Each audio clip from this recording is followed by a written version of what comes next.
As always, welcome to the Popanimecomics Lounge, where I have Cosplayer Breeze Weeze with me. So thank you for being on the podcast. No problem. Excited to be here. It's a pleasure to have you. So you've been involved in cosplay for a few years now. How did you first get into cosplaying? It's actually been almost exactly a year. I got into it when I actually found out about what cosplay was. I never knew what it was before. So I figured it out, and then I thought of a couple ideas I wanted to make, and then I just got into it. So what was your first cosplay, and how did you go about creating it? My first finished cosplay was Gajinka Ninetales from Pokemon, and it was the longest costume I've ever worked on. It took just under 100 hours. And I made all the tails out of brushed yarn. So how did you come up with this concept of Gajinka Ninetales? A lot of research online and seeing what everyone else did, and there was a design I heavily based my concept on. It's the designs by Cowslip, and that's where I got most of my inspiration. And now following this, you've made many cosplays so far. How do you start out your cosplays? Do you use a sketch? Do you use a reference? It starts with how accurate I want to be with it, if I want to do my own design or if I want to do an actual exact replica of a design. So that's where I start for that. And then if it's an original design or a mashup that I want to do, then I sit there and pick out the best element that I like and draw it all out. And now after you create a design, how do you go about obtaining materials, balancing the cost of materials, finding substitutes, dealing with wigs, and creating props? Definitely figuring out what I can use based on what I already have at home. I try to be as frugal as possible with my cosplays, so using little bits of craft foam I have, or if I can style a cheaper wig instead of buying a more expensive one, and just watching for sales for fabric. And how do you go about balancing your time between all the components of the cosplay as well as your daily life? Right now I'm unemployed, so I work a lot on my blog and everything, and then I'll do little bits of cosplay as I have time for it, or if I'm not doing anything social. And are there any other elements in the cosplay creating process that help to influence you to go and create a cosplay? For me, it's just being a character and wanting to become that character. And what do you find to be the biggest challenge when you first start out a cosplay and as you proceed through the creation of the cosplay? Picking one character or trying to budget my time per cosplay and then getting it done without procrastinating too much. And now we're going to get into some of your cosplays, which I think a lot of people will be impressed by. You've done a few Pokemon cosplays, one being the Gaija Ninetales as well as a Gaija Psyduck. How do you feel about having that ninja theme and Pokemon theme meeting up together, and how did you really develop that concept? Psyduck was really hard to design because no one had really done it before, so I had to really think about how I wanted to pull out the elements and make it look cool, and the thing I wanted the most was the veil in the front to look like the beak. So then I designed a costume off of that, and I figured that would be a ninja, and then I can use the fan blades as my weapon to look like the webbed feet. So lots of cool things went into Psyduck. And how do you feel that these two cosplays are received? Psyduck is really well online because I tell people it's Psyduck, but at the convention when I wore it, I don't think anyone really knew who I was. They were like, oh, that's obviously Psyduck. It took them a while, or they'd ask, and then I would tell them. It's different when you're in person. You don't really recognize the character, but online you see it. And obviously Psyduck has a lot of cool elements put into it. What were some of the challenges that you faced when creating Psyduck in particular? Psyduck was my first sewing project. Before that, I hadn't really sewn anything that required proper fitting. I had done the big kimono for Ninetales and then thrifted for my other costumes. So that one I had to make a bathing suit, bodysuit thing, and then I had to make bloomer shorts and then the draping skirt thing. And it was a lot of sewing and a lot of pattern building and figuring out things. It was an interesting experience. And now another one of your cosplays was Bombshell Harley Quinn. What drew you to this character? She was actually one of the very first characters I knew I wanted to cosplay, but because of my inexperience with it, I didn't want to do her original bodysuit, the red and black. Well, I'll see what variations there are, and I found Bombshell and absolutely loved it. I figured it was easy enough, so I started slowly working on that. I went back and forth between that and Ninetales and finished Ninetales first. And your bombshell Harley Quinn's got many components to it, including the jacket, Harley's belt, as well as her top. How'd you go about creating these elements and finding them as well? The jacket and the shorts were things I had found in a store. I made the patch on the back of the jacket. I had made it out of felt and paint and then attached it to make it look like a patch. And the belt was made completely out of craft foam. It's a pretty simple costume, but it's still one of my favorites. Bombshell Harley Quinn has a unique top. How'd you go about creating the top of her? I found a black bathing suit top that I liked that had a nice shape for it, and I just used fabric paint to paint the red parts onto it. And Harley Quinn, in some degree, is sexual. How do you go about determining what level you can express at a con with her? Depends what kind of mood I'm in and how I feel. Sometimes I'll wear the jacket open, depending how I'm feeling. It's not an over-sexualized outfit, because it's like a jacket. I don't feel like I'm crossing lines. And you also have cosplayed as the more professional doctor side of Harley Quinn. How do you determine which Harley Quinn comes out at a con? I've only worn Dr. Harley Quinzel once, and that was a last-minute decision because of weather. That's basically what it comes down to, is which is more comfortable, which one will be better to wear for whichever event I'm going to. And now you had probably one of the ultimate props with you at a few cons, which is a female Joker. How did that come about? When I got into cosplay, I wanted all my friends to get into cosplay. And everyone's like, no, that sounds dumb. And then my friend in yellow was one who was very enthusiastic about it. And she decided she wanted to do a bombshell Joker to go with my Harley. And how is that received at cons? That was her first cosplay she wore. And she wore it to Edmonton Expo last year in September. And she was so excited when so many people were asking for her pictures and stuff. And she loved doing it.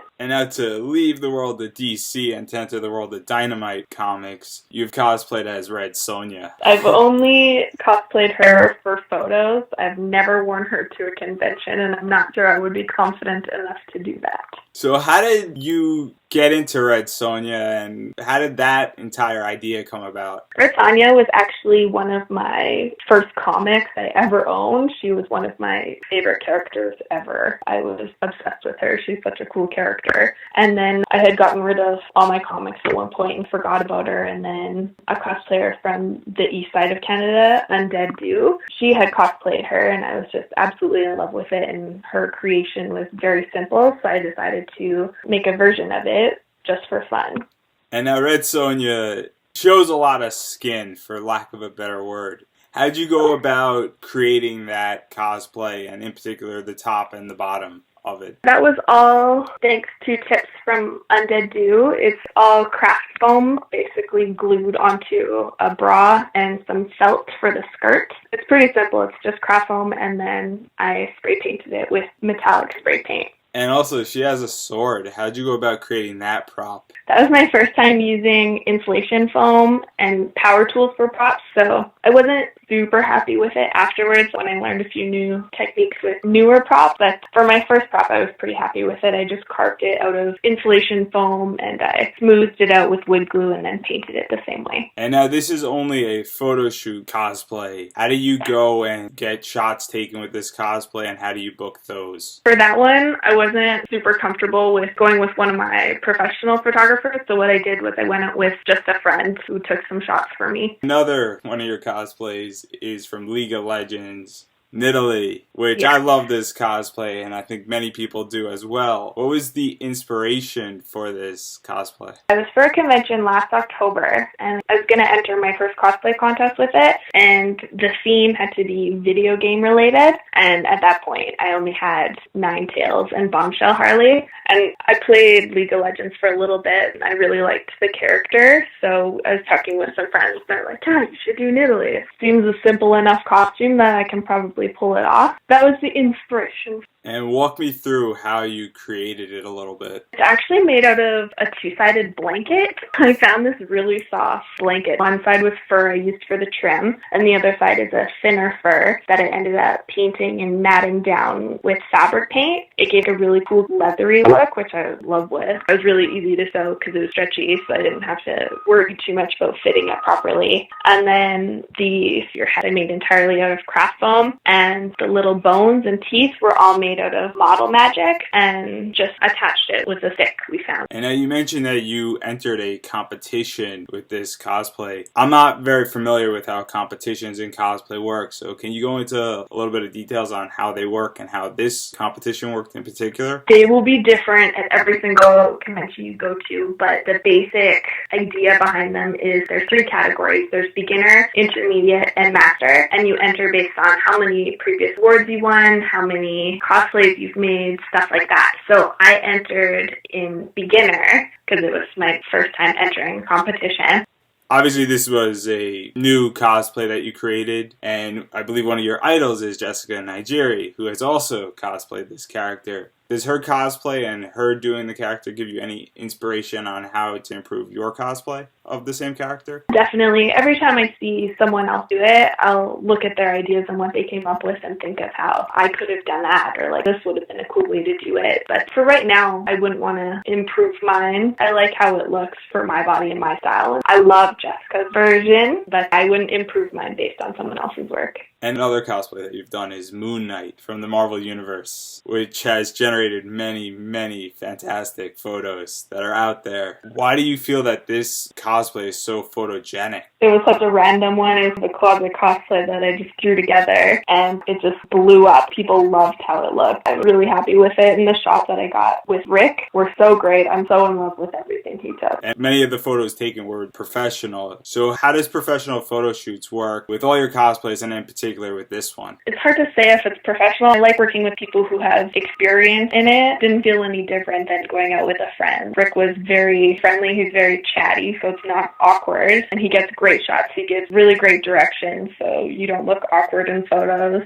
So how do you set up to go take photos? I usually reach out. Calgary Expo was the first time I did on location at the con shoots. I worked with David Sue. He did quite a few awesome pics. I met up with him every day I was there and got a couple shots of each cosplay, which was awesome. And for the other shoots, I usually reach out or put an ad up online saying I'm looking for a photographer. They'll hit me up and we'll talk about ideas. And when you're on a photo shoot, who determines the direction of the photo shoot? It's definitely a team effort because you can't rely on the photographer to understand the character. So if they don't know the character that well, it's up to you to decide how you have to pose, what poses are best for the character. And now some of the photographers you've worked with have been David Sue, Captured Photography, Daniela Exani, and Bo Photo Studios, to name a few. Yes. How did you meet these photographers? David Sue is one from LA. He came up to the Calgary Expo and he was looking to shoot with some cosplayers. I met up with him. And then the Edmonton photographers, Daniela is my friend. She's the Joker. And the other ones I found online, just put an ad up and they contacted me. And now you sell prints. How did you get into this? I don't think I started selling prints until I started doing print trades. So I got a couple mini prints made, and then I would introduce myself to other cosplayers and start a friendship based on that. I'd be like, hey, I want to trade prints. And they'd be like, yeah, that's so cool. And then I have quite a few cosplay friends started from those conversations. And now after trading, how long did you wait until you opened up your Etsy store and you started to sell prints? I opened in January. And now what prints do you currently have available for sale? I have 1 or 2 of each cosplay I've done. And now to go back to another cosplay, which is my favorite out of all you've done, which is Kita from Atlantis with a twist of Korra interjected into it. How did this come about? I saw a picture of an airbending Pocahontas, and I just loved the idea of matching a Disney princess with a bender. So my immediate idea was to do Korra, but I wanted to bend her with a Disney princess, and Kita just looked the coolest from the doodles I had done. And now, have you worn this cosplay at any cons recently? I wore it to Eek Fest, which is in St. Albert, for a day. But I was only there for a couple hours. Being that you only wore it for a couple of hours, how was it received and was it recognized? It actually was. I was really surprised. There was a couple people who just thought it was Korra, or a few who just thought it was Kita, but there was a couple example, you're a mashup of Korra and Kita. And now I believe you just recently finished up a photo shoot with this character that involved water. How do you make your cosplays durable to withstand the elements of the world? For that shoot, we went in the water. I was just wearing my bikini, but it's the same color scheme, so I figured it would work for a bikini shoot. Fair enough. And now, we didn't get to all your cosplays, but we covered many of them. So can you let us in on what cosplays are next for you? I am doing 2 mashups for Edmonton Expo. One is a surprise. I don't know how long it'll stay a surprise for. The one is, if you've been following my social media, is the shield I just made for a Shield Maiden group I'm doing. And I'm going to be a Pocahontas Shield Maiden for the Disney princesses. And then I'm working on a Yin cosplay from Darker Than Black. And now when you cosplay, do you have a preference between Disney princess, comic book style stuff, anime stuff? It's definitely what I'm into at the time, with a mixture of what are my cosplay abilities. I would love to do a Disney princess, but I don't think I'm at the skill level with sewing that I want to be before I do something like that. So I'm working my way into it, and I think I'm getting there. Hopefully next year. And now outside of the cosplay world, you mentioned that you have your blog, which is breezyweeze.weebly.com, that deals with cosplay, and you have multiple sections on your website that include a featured cosplay section, as well as posts about cosplay and advice on cosplay. How did you form your website, and how did you form your sections of your website? It actually started out as a way for me to personally keep track of my cosplays, because I was always wondering what materials I used or how long something took or what process I used, and I was getting confused. It's a way for me to keep myself organized. And then people started following me more and getting more engaged with it, so I was like, maybe I'll try and write more posts to help other cosplayers. So that's where that came from. And then I wanted to feature other people because I was always doing shout outs, and I was like, why don't I turn this into something for my blog where I can feature other cosplayers and open up the world for more people to meet more people. And you've also done some tutorials on your website. How did you get into showing people how to make certain elements in cosplay? I only do tutorials if I couldn't find a good tutorial to use. So like the shield, there's lots of tutorials, but there wasn't really anything that was what I wanted. So I decided to turn that into a tutorial for people to use. If I do use a tutorial, I will link that back on my costume page so that people can have the same resources that I did. And now you obviously are new to cosplay, so how do you go about finding tips and tricks? I'm constantly researching things, constantly looking up things. And now also on your website, you just had a recent article about how to grow on Instagram as a cosplayer. What advice do you have for new cosplayers as well as veteran cosplayers on how to grow on Instagram and how to develop a following, which you have done very successfully? My biggest advice is to go out and network. Go message other pages, go like other posts on pages, go comment on everything else. Just go into a hashtag and like everything. If you're getting your name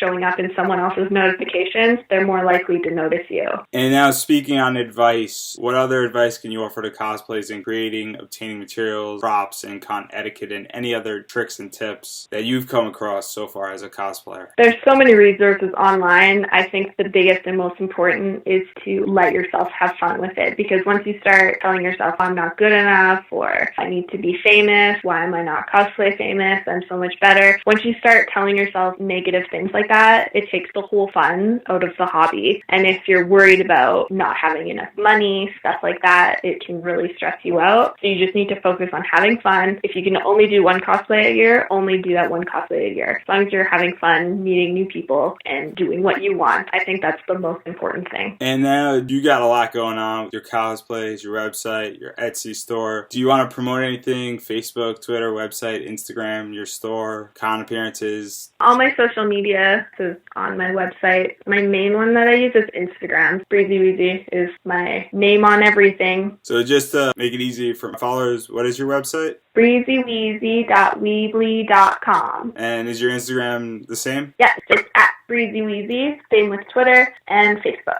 As always, thank you for listening to this week's episode, and you can subscribe on iTunes, SoundCloud, and Stitch Radio, and anywhere else where you listen to your podcasts. And while you wait for next week's episode, you can definitely check out Popanimecomics.com for articles relating to anime, comics, and pop culture, as well as you can follow us on Twitter at Popanimecomics and on our Facebook page, Pop Anime Comics, for all updates regarding this podcast as well as the website. And until next week, everybody, have a wonderful week.